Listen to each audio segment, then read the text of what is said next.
Good afternoon. I have to say it is wonderful to see so many people here today, here interested in mobile and agriculture.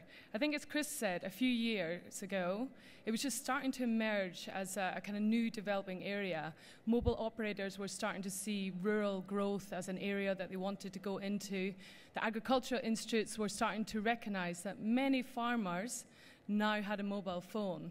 And I think now what we're really seeing is that both these industries are really starting to understand what innovation is out there. And I think we've seen that today with the panel speakers here and also many familiar faces out there in the audience who I know have many, many great products that are starting to come out there in the market. Just from the GSMA's perspective, we have been working in this area, as Jesse said, for a few years now.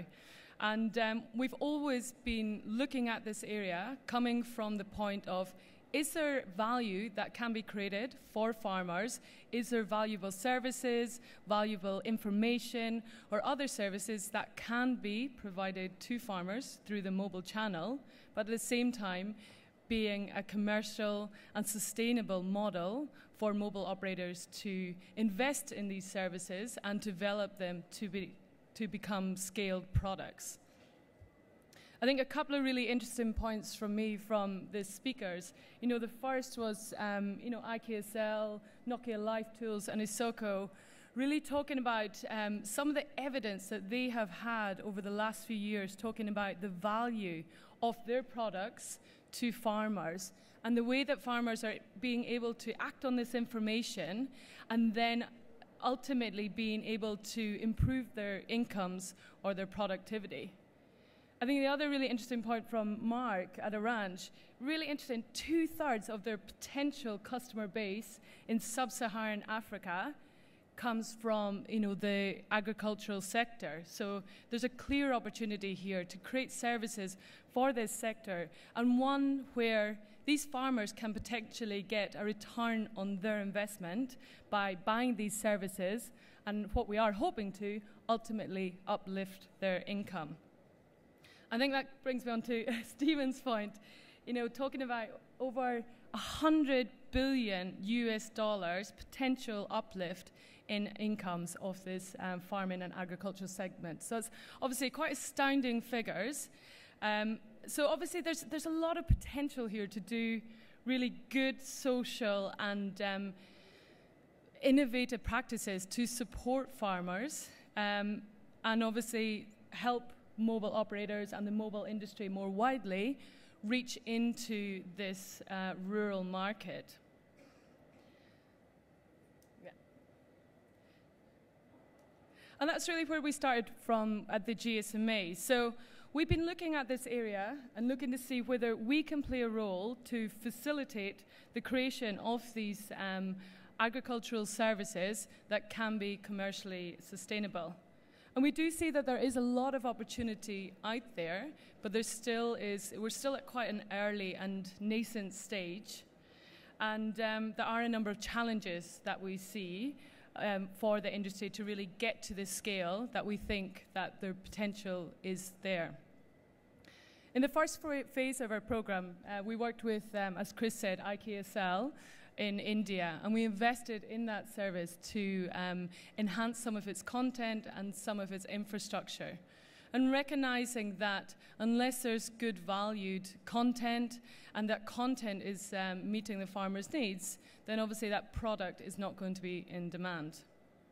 So I think content is one area that we've seen a lot of challenges around, just understanding, what is it that farmers want, how can we get the content and put it together so it can be delivered through the mobile channel, how should the services be designed, and then ultimately, as we've touched upon, what is the business model? Or we're obviously working with a segment of customers who are very, very price sensitive, so trying to invest in these services and make them available on the market at a price point which are attractive to our end users.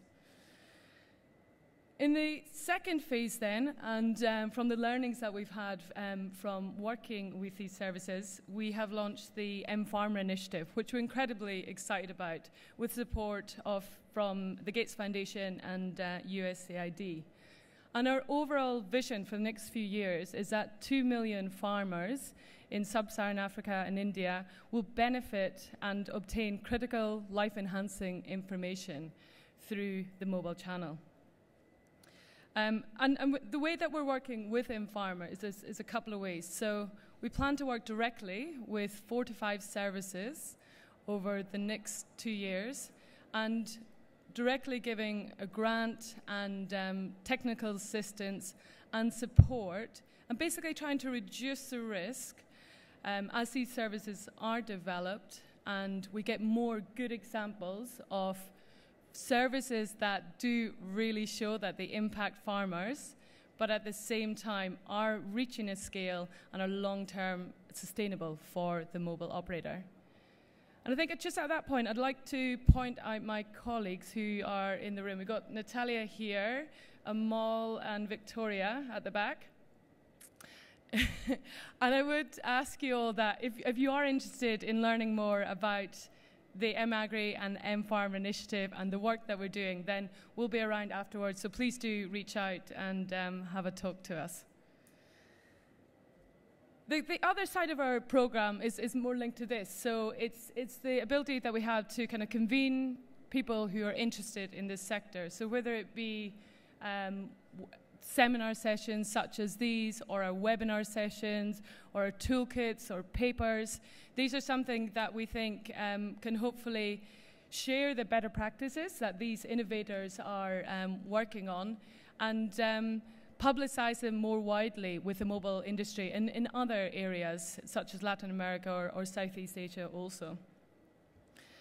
So I think in summary, for us at the GSMA, I think we're very excited. We see a lot of potential and obviously a lot of early evidence that farmers can be impacted by these services, and that there is a very strong commercial model here for mobile operators. But we are still at the early stages, so I'm very excited to see the next few years as we see many, many more services go into the market and we can start to learn from each other. So thank you all very much for joining us today.